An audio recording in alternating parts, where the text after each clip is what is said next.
कॉलचिकम autumnale homeopathic औषधि कॉम्पैरेटिव मेटेरिया Medica अध्याय 351, 352, 353 doctor Narayan चंद्र घोष भाग 1।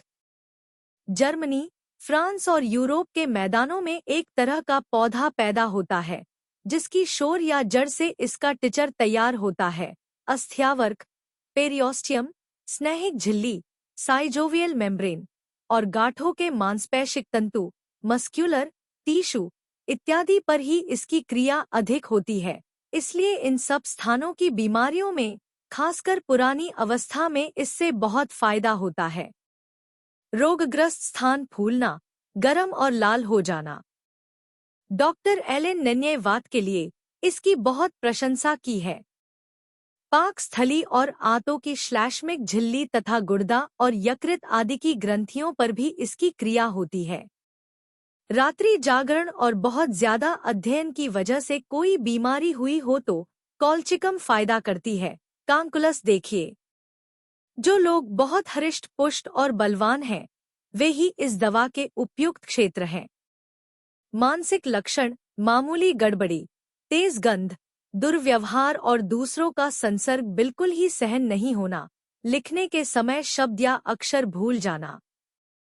कॉलचिकम के रोगलक्षण: हिलने डोलने से तथा मिचली खाने की चीज या रसोई की गंध से बढ़ जाती है। इस लक्षण पर निर्भर करके बहुत सी कठिन बीमारियां भी इससे आराम हो जाती है। कुछ चरित्रगत लक्षण: 1. दुहक या दूसरों के अनिष्ट करने की वजह से बीमारी। 2. दर्द फोड़ने, खोदने या खींचने, फटकने के समान। गर्मी की ऋतु में दर्द बहुत थोड़ा और ऊपर सुपरफिशियल ही रहना, बाईं ओर से दाहिनी ओर चला जाना। 3. पेट में बहुत अधिक वायु इकट्ठा होकर पेट फूल जाना, अफरा। 4. पेट और पाकस्थली में जलन या कभी कभी बर्फ की तरह ठंडा मालूम होना। 5. शरद ऋतु में पेचिश। 6. पेशाब के साथ स्याही के समान घोर काले रंग का खून, एल्बुमिन, अंडलाल, चीनी, शुगर या थक्का थक्का सड़ा खून जाना। 7. हिलने डोलने से रोग बढ़ना। 8.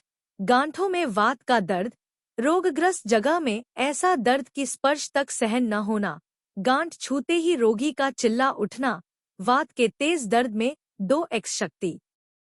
हैजा, कॉलचिकम के औषध लक्षण: पहली बार कुछ पतले दस्त के साथ टुकड़ा टुकड़ा मल मिला दस्त आना और उसके बाद हैजा की तरह दस्त आने लगना।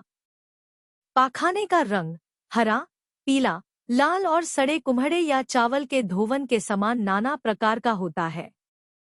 हैजा में पहले 2-4 बार वमन होकर बाद में उपर्युक्त प्रकार के दस्त आने लगते हैं। उसके बाद क्रम से दस्त और कै की मात्रा और गिनती भी बढ़ती जाती है और अनजान में टट्टी होती रहती है। जब बिना रंग का पानी जैसा दस्त होने लगता है तो उसके साथ आंत्र के समान सफेद टुकड़े मिले रहते हैं। कॉलचिकम के रोग लक्षण की और भी एक विशेषता है और वह यह कि पहले 2-4 बार कै होकर उसके बाद दस्त आरंभ होता है, दस्त के बाद वमन, वमन के बाद दस्त, इस तरह क्रमवार के और दस्त होते हैं। पानी की तरह पतला दस्त होता है तो मिकदार में बहुत ज्यादा होता है और उस समय पेट में दर्द नहीं रहता, मगर जब दस्त आव शुदा या खून मिला होता है तो मिकदार में थोड़ा होता है और पेट में बहुत ज्यादा ऐंठन भी होती रहती है। क्या जरा इधर उधर करते ही के होती है और बहुत, और उसके साथ ही खाली ओकाई और मिचली रहती है और देर तक ओकाई आने पर तब कहीं के होती है। खाने की चीजों की गंध, रसोई की गंध या उसका नाम सुनते ही जी मिचलाना इसका एक और खास लक्षण है। किसी भी बीमारी में यदि आखिर का लक्षण रहे तो कॉलचिकम का प्रयोग करने में क्षण भर भी देर न करना चाहिए। कॉलचिकम के औषधलक्षण में मुंह से बहुत अधिक लार निकलती है, जिसके निगल जाने से ही जी मिचलाना और वमन बढ़ जाता है, और कभी कभी ऐसा भी होता है कि खाली मिचली या ओकाई न आकर आसानी से के हो जाती है। वमन के बाद पाकस्थली में जलन, वमन फीके हल्दी के रंग का और उसका स्वाद तीता। इसका एक और भी प्रधान लक्षण है, वह यह कि वमन या दस्त के बाद जलन के साथ रोगी का पेट बर्फ की तरह ठंडा मालूम होता है। क्या दस्त ज्यादा आते आते रोगी का शरीर क्रमशः ठंडा होकर शीत आता है, पहले से ही शरीर ठंडा नहीं हो जाता। इसमें छटपटी बहुत ज्यादा नहीं रहती। हाँ, शोरगुल या शरीर से कुछ छू जाने या नाक में किसी तरह की गंध जाने पर रोगी को तकलीफ होती है और वह छटपटाने लगता है। कॉल्चिकम में शरद ऋतु में रात के वक्त और शाम को बीमारी बढ़ती है। ऊपर कहा जा चुका है कि अगर पानी की तरह पतले दस्त ज्यादा आए तो पेट में दर्द नहीं रहता। यह लक्षण पॉडोफाइलम में भी है, परंतु पॉडोफाइलम में दस्त मिकदार में बहुत सवेरे के वक्त ही ज्यादा तथा पेट में गड़गड़ाहट होती है और तब दस्त ज्यादा आते हैं। कॉल्चिकम में शाम को और रात में रोग के लक्षण बढ़ते हैं। पॉडोफाइलम में रोग गर्मी के दिनों में बढ़ता है। कॉल्चिकम की बीमारी शरद ऋतु में बढ़ती है। पॉडोफाइलम में बराबर मिचली और ओकाई रहती है।